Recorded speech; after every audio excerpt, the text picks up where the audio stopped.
बिस्मिल्लाहिर्रहमानिर्रहीम। अस्सलाम वालेकुम। आज 7 अगस्त है और दिन है बुध का। आज इस्लामाबाद हाई कोर्ट में बहुत अहम समाअत थी और समाअत थी बुशरा बीबी साहिबा के केसेस के हवाले से। आप जानते हैं कि इमरान खान साहब के ख़िलाफ़ 200 से ज़्यादा केसेस बने और जब ये देखा कि इमरान खान पर केसेस से तो बात नहीं बन रही, तो फिर बुशरा बीबी साहिबा पर केसेस बनाए गए और इमरान खान को ब्लैकमेल करने की कोशिश की गई। और उन्हें पता था कि इमरान खान साहब जो है उनकी किस तरह की एक वाबस्तगी है बुशरा बीबी साहिबा के साथ। तो उनका ये था कि जब उनकी इमरान खान साहब की अहलिया बुशरा बीबी साहिबा पर हम केसेस बनाएंगे और घटिया नीच केसेस बनाएंगे तो शायद इमरान खान सरेंडर कर दे, शायद टूट जाए और शायद हमारी बात मान ले, लेकिन ऐसा नहीं हो सका। तो अब पैनिक में पंजाब हुकूमत भी ख़ास तौर पर, और इन्होंने जब देखा कि अब बुशरा बीबी साहिबा पर जो एक और केस बनाया गया, जो तोशाखाना नया केस बनाया गया और उसमें उनको नज़र आ रहा है कि अब उसमें भी उनकी रिहाई होने वाली है, तो फिर ये कि अगर बुशरा बीबी को मज़ीद जेल के अंदर रखना है तो अब इन पे 9 मई के केसेस डाल दो। अच्छा, जिनका कोई दूर दूर तक तल्लुक़ नहीं किसी तरह से भी, वैसे तो हज़ारों लोग ऐसे हैं जिनका 9 मई से कोई तल्लुक़ नहीं था, लेकिन उनको उठाया गया, उनको मुलविस किया गया। ख़ुद इमरान खान के साथ यही किया गया।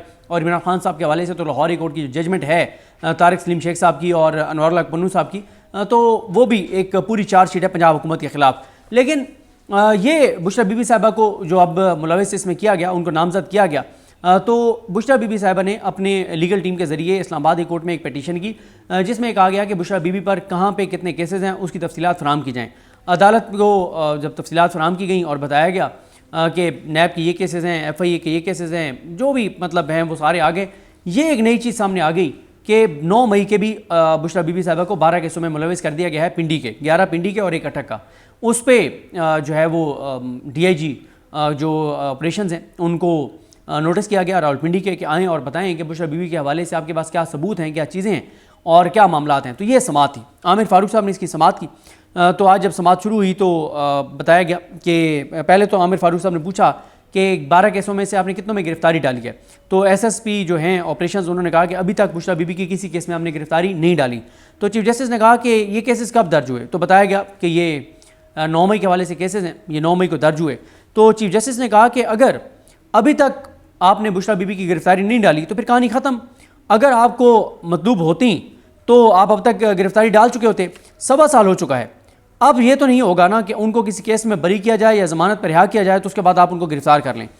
अच्छा, यहाँ पे अदालत ने आज 3 बार पूछा, ये मरीम नवाज़ के मातहत अफसरान हैं, यानी IG के नीचे हैं, डायरेक्ट मरीम नवाज़ साहब आपको पता है डील करती हैं, और जहाँ पे भी इमरान खान साहब और बुशरा बीबी का मामला हो वहाँ पे तो शरीफ ख़ानदान, उनको ये नहीं एहसास और ख्याल कि पंजाब में लोग कैसे तड़प रहे हैं, बिजली के बिलों के क्या हालात हैं, महंगाई के क्या हालात हैं, बेरोज़गारी के क्या हालात हैं, स्कूलों की क्या सूरत हाल है, बच्चों की फ़ीस लोग नहीं दे पा रहे, घरों के किराए नहीं दे पा रहे, लोग इलाज नहीं करवा पा रहे, लोगों के अंदर एक मायूसी है, अंधेरा नज़र आता है, हर दूसरा बंदा पाकिस्तान छोड़ के जाना चाहता है और लोगों को बिल्कुल चीज़ें तारीख नज़र आती हैं। इन चीज़ों की उनको कोई फिक्र नहीं है।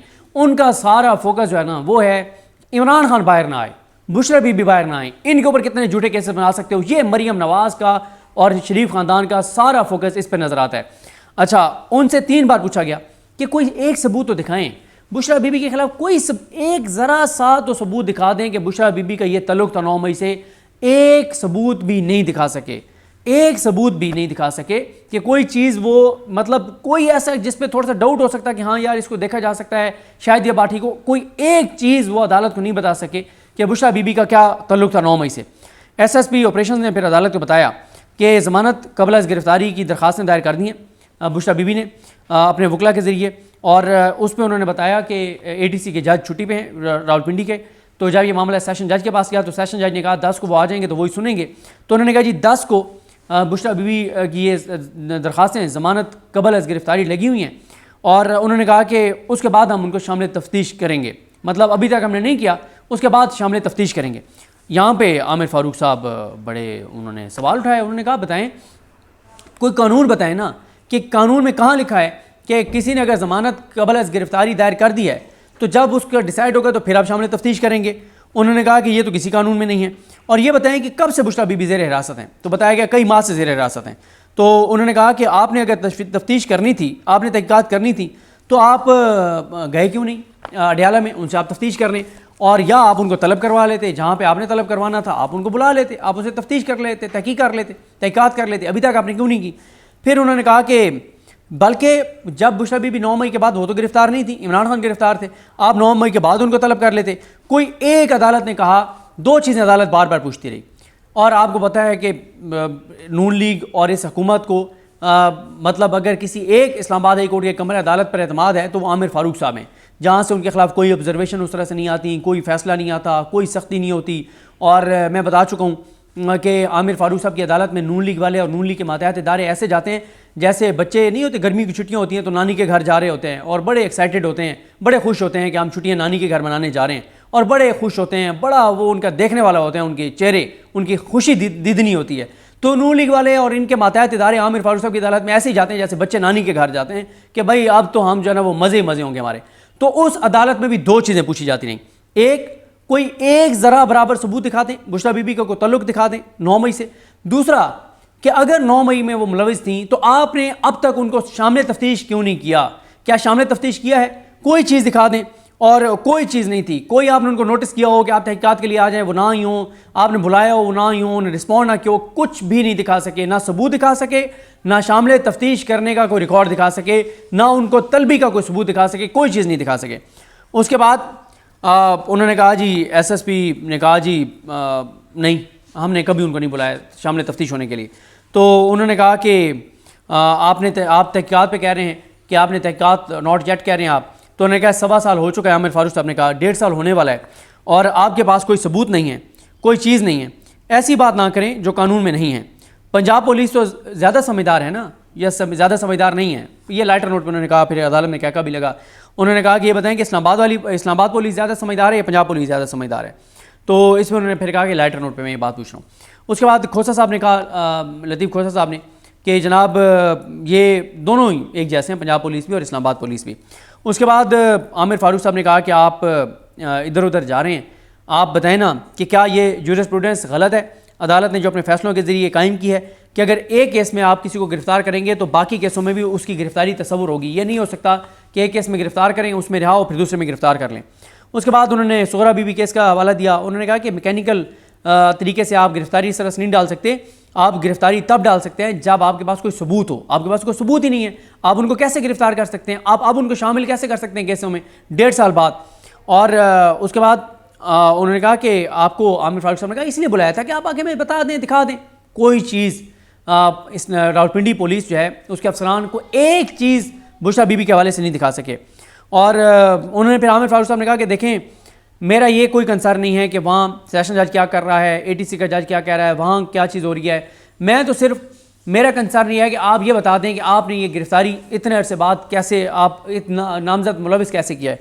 तो वकील साहब सरकारी खड़े, तो उन्होंने कहा एग्जैक्टली। तो आमिर फारूक साहब ने कहा कि ये ज़बान है आपकी, ऐसे आप अदालत को एड्रेस करते हैं जैसे आप कह रहे हैं एग्जैक्टली। तो उन्होंने फिर माजरत की। उन्होंने आमिर फारूक साहब ने कहा कि मैंने आपको कहा कि जितना आप कम बोलें उतना आपके हक में बेहतर है। खोसा साहब ने कहा कि जी इनको डायरेक्ट करें कि ये और किसी केस में बुशरा बीबी को गिरफ़्तार ना करें अदालत की इजाज़त के बगैर।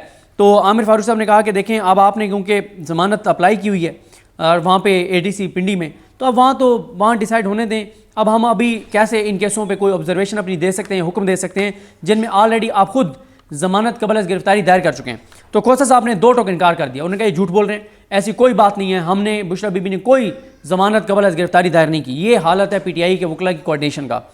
तो उन्होंने कॉपी दिखा दी, एक एप्लीकेशन की कॉपी दिखा दी। उन्होंने कहा सर ये देखें, ये कॉपी है और इसमें हमने इनको जो है, इन्होंने खुद ये ज़मानत कबल अज़ गिरफ़्तारी जो है वो दायर की हुई है। तो खोसा साहब बेखबर थे। खैर उस पर फिर आमिर फारूक साहब को उन्होंने कॉपी दी। आमिर फारूक साहब ने वकील का नाम पढ़ा, सलमान सफदर साहब का नाम था कि सलमान सफदर साहब जो हैं वो उन्होंने जो है वो वहाँ पे बुशरा बीबी साहब की जानिब से दायर किया है। उसके बाद अब अदालत ने इस मामले को पेंडिंग रख लिया है 12 अगस्त तक, क्योंकि 10 को वहाँ पे समाअत है रावलपिंडी में, और 12 अगस्त तक इसको पेंडिंग रख लिया है। और 12 को ये किसी और बेंच के सामने लगेगा क्योंकि आमिर फारूक साहब अगले हफ्ते छुट्टी पे हैं। तो 12 अगस्त को देखते हैं किस जज के सामने लगता है। और मेन इसमें इनकी बात यही है कि बुशरा बीबी के हवाले से डायरेक्ट किया जाए कि उनको किसी और केस में गिरफ्तार ना किया जा सके। उसके बाद दूसरा केस था इमरान खान साहब का, जो इमरान खान साहब ने एक दरख्वास्त दायर की हुई है कि वहाँ मुलाकात जो है वो प्रॉपर नहीं होने दी जाती, वहाँ पे कर्नल का इन्फ्लुएंस है और वहाँ पे एजेंसियों के लोग बैठे होते हैं और वहाँ पे मुलाकात में वो दरख्वास्त थी। उस पर जो एजेंसीज़ हैं उन्होंने वज़ारत दिफा के ज़रिए कहा कि इमरान खान के इल्ज़ामात झूठे हैं, बेबुनियाद हैं। लेकिन आज शोएब शाहीन साहब उसमें पेश हुए। उसमें शोएब शाहीन साहब ने यही कहा कि पहले तो ये जो लेटर लिखा है वज़ारत दिफा ने ISI को और दीगर एजेंसीज़ को, वो लेटर दिखाएं कि क्या लेटर था, फिर उनका जवाब दिखाएं कि उनका जवाब क्या था। ये तो मुबहम से इन्होंने वेग सा लिख दिया है कि जी बेबुनियाद हैं। बताएं ना कि क्या इन्होंने लेटर क्या लिखा था और जवाब क्या आया है। तो उस पर फिर अदालत ने अब अगली तारीख के लिए एडजन कर दिया है। और आमिर फारूक साहब ने कहा कि अगर कोई चीज़ जो है वो सेंसिटिव है उसमें तो आप हमें जो है वो सिर्फ अदालत देखने के लिए वो रिपोर्ट देते हैं, हम देख लेंगे। तो ये केस आगे चला गया है। मेन आज बुशरा बीबी साहिबा के 9 मई के केसों का ड्रॉप सीन हो गया है और कोई सबूत पंजाब हुकूमत के पास नहीं है, कोई सबूत मरीम नवाज़ के पास नहीं है, कोई सबूत मरीम नवाज़ की पंजाब पुलिस के पास नहीं है। धड़न तख्ता हो गया इन केसों का। पहले इमरान खान के 9 मई के केसों में इनको मुंह की खानी पड़ी, इनके मुंह पे थप्पड़ लगे वहाँ पे पंजाब हुकूमत के, जब तारिक सलीम शेख साहब ने और अनवर पन्नू साहब ने फैसला दिया है। और अब मुंह पे इधर भी इनके थप्पड़ पड़ा है पंजाब हुकूमत के, जो मरीम नवाज़ साहबा बुशरा बीबी को ज़्यादा देर कैद रखना चाहती हैं। तो मरीम नवाज़ साहबा की ख्वाहिश पूरी नहीं होने जा रही। और अदालतों में अब अगर आमिर फारूक साहब की अदालत में भी ये कोई चीज़ नहीं दिखा सके तो कोई और अदालत होती तो इनके साथ क्या हशर नशर होता वो खुद आप इमेजिन कर सकते हैं। मुझे अपने दुआ में याद रखें। अल्लाह करीम आप सबका हामी नासर हो। अल्लाह हाफ़िज़।